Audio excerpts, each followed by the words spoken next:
देश भर में लोकतंत्र का उत्सव मनाया जा रहा है और ऐसे में बिहार में भी इसका नजारा खूब देखने को मिल रहा है। 40 लोकसभा सीट पर प्रत्याशी चुनावी मैदान में है, लेकिन आज हम बात करेंगे भोजपुरी के पावर स्टार पवन सिंह, जिनका डायलॉग आपने खूब सुना होगा कि पावर यहीं से शुरू होता है और यहीं पर खत्म होता है। भोजपुरी जगत के खुद को पावर स्टार कहते हैं। शायद उनका पावर संगीत में दिखता होगा, एक्टिंग में दिखता होगा, लेकिन ये राजनीति है साहब। यहाँ पावर दिखाना पवन सिंह के लिए कितना आसान या कितना मुश्किल है, आज हम चर्चा करेंगे। पवन सिंह को सबसे पहले आसनसोल से टिकट दिया गया। पवन सिंह ने उस टिकट को वापस किया। उसके बाद पवन सिंह आते हैं अपने एक्स हैंडल पर और ये ऐलान करते हैं कि मैं काराकाट लोकसभा सीट से चुनाव लड़ूंगा। इसके बाद चर्चा ये शुरू हो जाती है कि भोजपुरी जगत में शायद पवन सिंह खूब अपना पावर दिखा रहे हैं, लेकिन राजनीति में पवन सिंह को पावर कौन दे रहा है? पवन सिंह के पास इतना पावर कहाँ से आ रहा है कि कभी वो आसनसोल का टिकट वापस कर देते हैं, उसके बाद ये ऐलान करते हैं कि वो अपने पैतृक जो उनका घर है आरा लोकसभा सीट से वो चुनाव नहीं लड़ेंगे, बल्कि काराकाट लोकसभा सीट से चुनाव लड़ेंगे। और इसके पीछे पवन सिंह ये कहते हैं कि वो मेरा नानी घर है, लेकिन पता नहीं पवन सिंह कितने बार नानी घर जाते होंगे। काराकाट लोकसभा सीट से चुनाव लड़ने के पीछे उनके पास इतना पावर कहाँ से आया कि वो काराकाट लोकसभा सीट चुन लिए हैं। मेरे साथ राजीव रंजन है और हम लोग इस मुद्दे पर चर्चा करेंगे। राजीव जी, पवन सिंह कहते हैं कि पावर यहीं शुरू होता है और यहीं से खत्म भी होता है, लेकिन राजनीति में इनको पावर कहाँ से मिल रहा है? देखिए, राजनीति में कोई चीज ऐसे ही नहीं हो जाता है। बिल्कुल, उसकी प्लानिंग होती है, फिर उसके इम्प्लीमेंट पर कार्रवाई होती है, काम किया जाता है। पवन सिंह जैसे ही काराकाट नहीं चले आए हैं। अगर हम पवन सिंह के इस राजनीतिक जीवन की शुरुआत की बात करें तो हम आसनसोल से शुरू करते हैं। बिल्कुल। तो आसनसोल में से पवन सिंह को भाजपा ने वहां से अपना उम्मीदवार बनाया था, लेकिन वहां कुछ ऐसी परिस्थितियां बनी कि भाजपा को ही कहना पड़ा पवन सिंह को कि आप खुद ही कह दीजिए कि मैं यहाँ से चुनाव नहीं लड़ूंगा।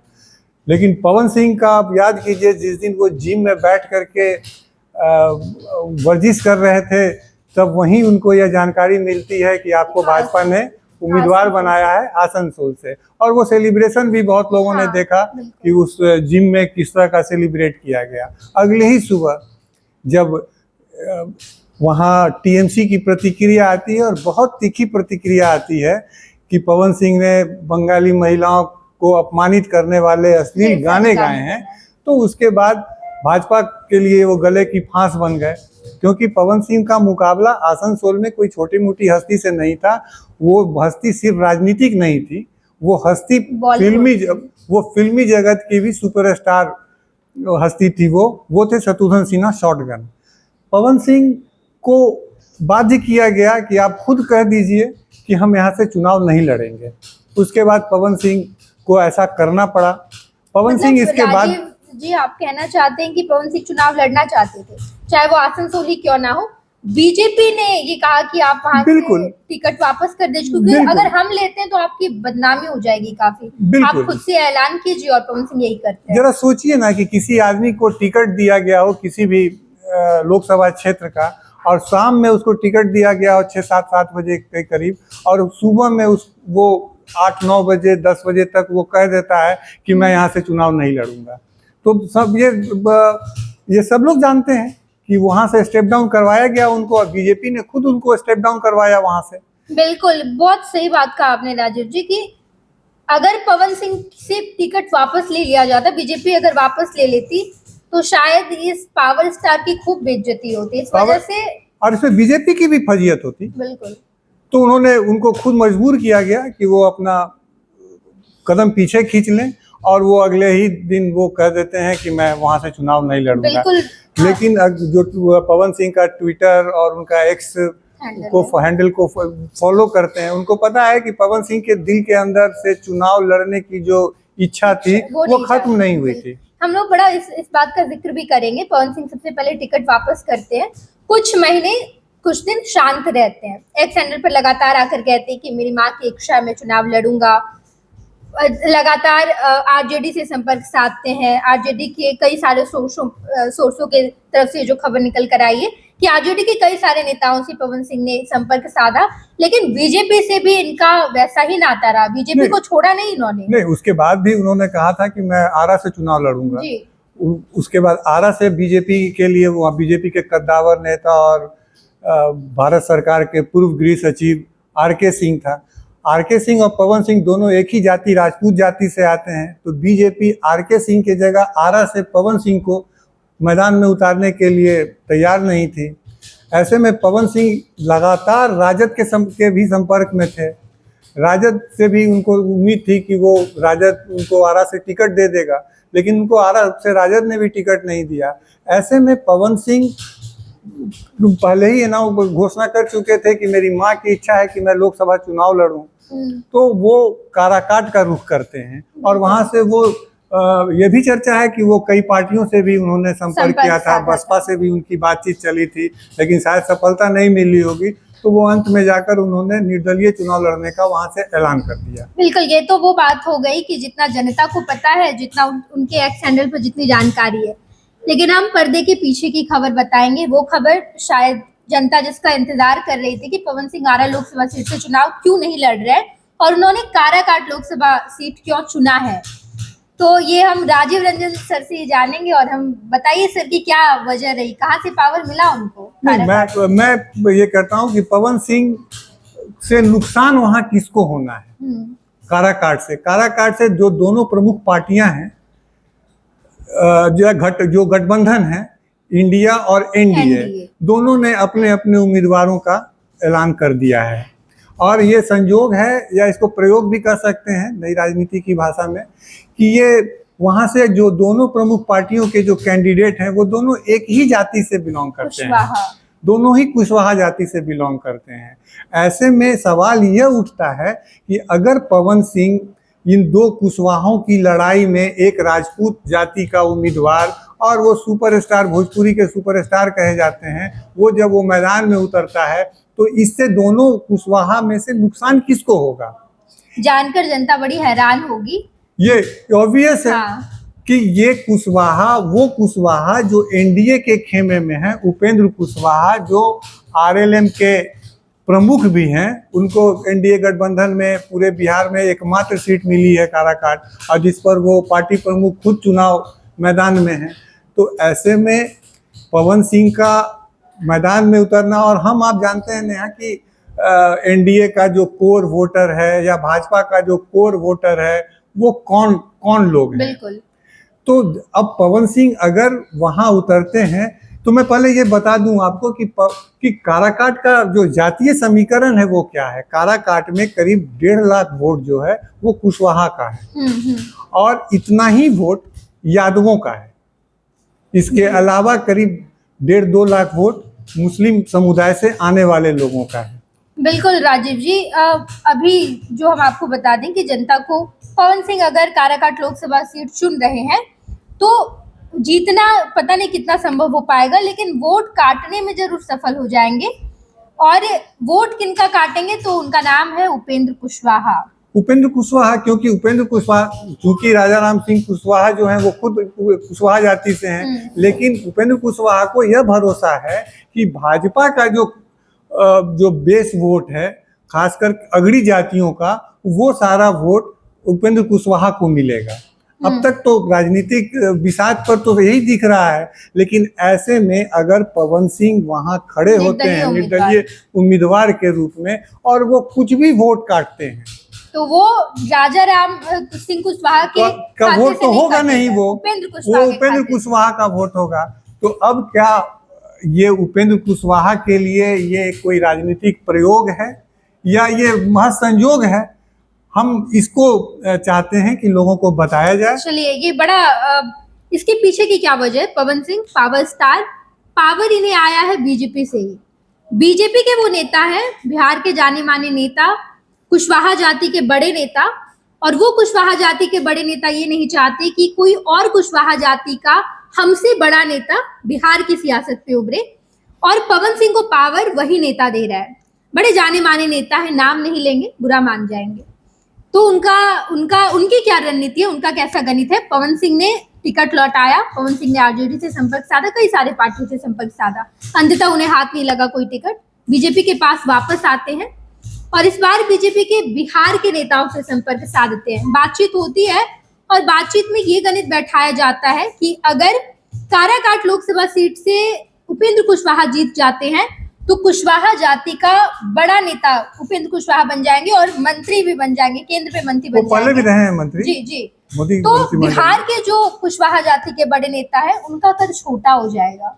वैसे कद घटाने के लिए ये रणनीति है। मैं आपको समझाने के लिए हाँ। 2020 के बिहार विधानसभा चुनाव की तरफ ले जाऊंगा। चिराग पासवान। चिराग पासवान जी। आप याद कीजिए कि चिराग पासवान 243 सदस्यीय बिहार विधानसभा में उन्होंने 140 सीटों पर अपना कैंडिडेट उतारा था। हाँ। और चिराग पासवान ने उन भाजपाई नेताओं को भी चुनाव मैदान में उतारा था जिनका भाजपा से टिकट कट चुका था। बिल्कुल। वो राजेंद्र सिंह थे और इस तरह के कई नेता थे जिनको वो मैदान में उतारा था। तो नेहा उससे नुकसान किसको हुआ था? मुख्यमंत्री नीतीश कुमार। मुख्यमंत्री नीतीश कुमार की पार्टी को, और मुख्यमंत्री नीतीश कुमार की पार्टी जो करीब करीब भाजपा और उनकी जो सदस्य संख्या थी विधानसभा में तकरीबन बराबर थी, कभी भाजपा का कुछ वोट आगे था, लेकिन मुख्यमंत्री नीतीश कुमार की पार्टी को सीधे 43 सीटों पर सीमित कर दिया गया। 3 नंबर की पार्टी बना दी गई। 1 नंबर 2 नंबर की पार्टी भी नहीं रही, वो सीधे 3 नंबर की पार्टी बन गई। तो हम, और उस समय चिराग पासवान अपनी हर चुनावी सभाओं में कहते थे कि मुझे बाकी किसी से कोई मतलब मेरा बैर नहीं है, मैं तो प्रधानमंत्री नरेंद्र मोदी का हनुमान हूँ। और वो उनको, और इस बार चुनाव में प्रधानमंत्री ने अपने हनुमान को जितना उचित पारितोषिक देना था उन्होंने भरपूर दिया उनको। अब उनके चाचा से भी को भी अपने मंत्री सबसे फर्स्ट प्रायोरिटी पे बीजेपी ने चिराग को रखा। तो ऐसे में सारा गणित, सारा जो ये सियासत की बिसात पर जितने मोहरे हैं वो सब किस तरह की चाल चल रहे हैं वो तो बिल्कुल साफ दिखता है। बिल्कुल। अपने दर्शकों को बड़े विस्तार से समझाएंगे कि पवन सिंह के इस पूरे प्रकरण में हम चिराग पासवान का नाम क्यों ले रहे हैं। तो आप भूलिए मत, 2020 का विधानसभा चुनाव बीजेपी ने चिराग पासवान को चुनावी मैदान में इसलिए रखा क्योंकि वो मुख्यमंत्री नीतीश कुमार का जो कोर वोट है उसे काट पाएंगे। वैसे वैसे जगहों पर चिराग पासवान ने अपने प्रत्याशियों को उतारा जहां पर नीतीश कुमार के कैंडिडेट खड़े थे, और नीतीश कुमार के कैंडिडेट को हराने के लिए चिराग पासवान का इस्तेमाल बीजेपी ने किया। और बिल्कुल वही प्रकरण इस बार फिर से उपेंद्र कुशवाहा के राजनीतिक भविष्य पर आजमाया जा रहा है। उपेंद्र कुशवाहा काराकाट लोकसभा सीट से चुनाव लड़ रहे हैं और बीजेपी के वो कुशवाहा नेता जो चाहते हैं कि हमसे बड़ा कुशवाहा नेता बिहार में नहीं फिर से बनना चाहिए।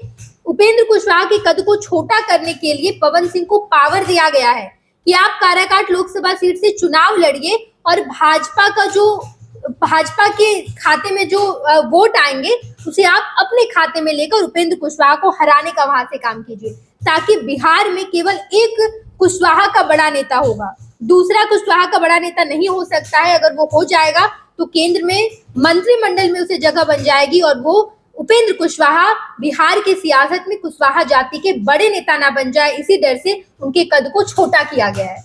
वैसे भी अगर पवन सिंह, बिहार के कई लोकसभा क्षेत्र हैं, मुझे लगता है कि कम से कम 14-15 लोकसभा क्षेत्र हैं जो भोजपुरी भाषी वहाँ की जनता है।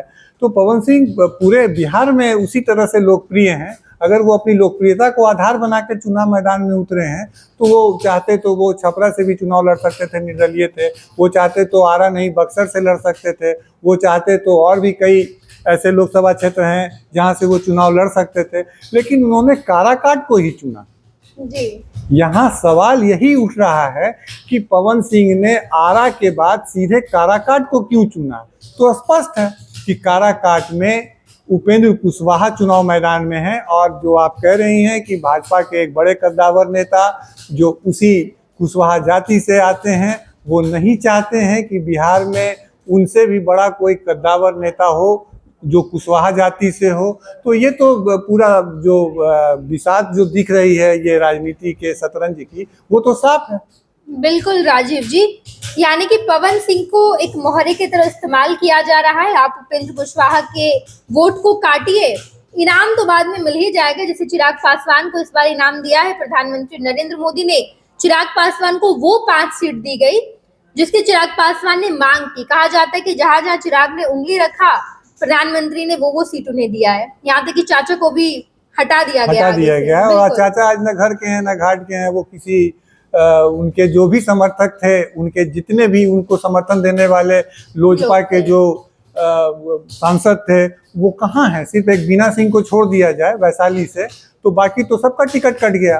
बिल्कुल, तो यही फिर से जो है यही गिफ्ट दिया जाएगा पवन सिंह को, और वो गिफ्ट इस बार बिहार में दिया जाएगा। शायद विधानसभा चुनाव में भी देखने को मिल सकता है। बिल्कुल, क्योंकि आज पवन सिंह ने जो टिकट का सैक्रिफाइस किया है, सांसद बनना मुश्किल है इस बार पवन सिंह के लिए, लेकिन विधानसभा में जरूर उनके साथ कुछ बड़ा हो सकता हाँ, है। उसका पुरस्कार विधानसभा में मिल सकता है उनको। बिल्कुल, ये तो राजनीति का में ये तो चलती ही है कि तुम आज हमको मदद करो, कल तुमको हम तुम्हारे काम आ जाएंगे। तो इसमें कोई आश्चर्य की बात नहीं। और मैंने आपको अभी हम दोनों ने बात किया कि जो बिहार के जो पिछले कुछ दिनों की राजनीति में, पिछले 4-5 सालों में जो कुछ भी बिहार के लोगों ने, बिहार की जनता ने देखा है, वो स्पष्ट है कि आज कल भाजपा ने जिसका इस्तेमाल किया था, आज उसको पारितोषिक मिला है उसको।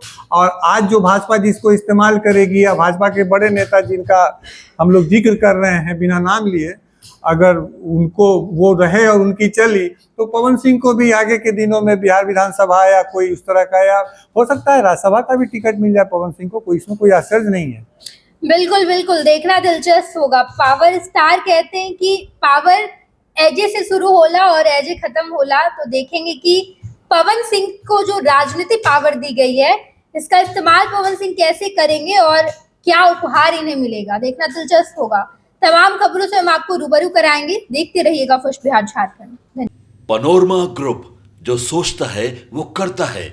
आपके अपने सपनों का आशियाना। ये लो, मुंह मीठा करो। आज मैंने अपना जॉब छोड़ दिया, अब हम पूर्णिया वापस जाएंगे। जॉब छोड़ दिया है? मतलब ये घर कैसे चलेगा? हम करेंगे क्या? और माँ बाबूजी क्या बोलेंगे? इसलिए मैं एक और मिठाई का डब्बा लाया। अपने बिजनेस के लिए लोन अप्रूव हो गया। अरे लोन अप्रूव हो गया वो तो ठीक है, लेकिन पूर्णिया में हम रहेंगे कहाँ? अपना घर भी तो नहीं है वहां। इसलिए तो एक और मिठाई का डब्बा अलग से लाया हूं। हमने पूर्णिया में घर ले लिया है, पूर्णिया के ई होम्स पैनोरमा में।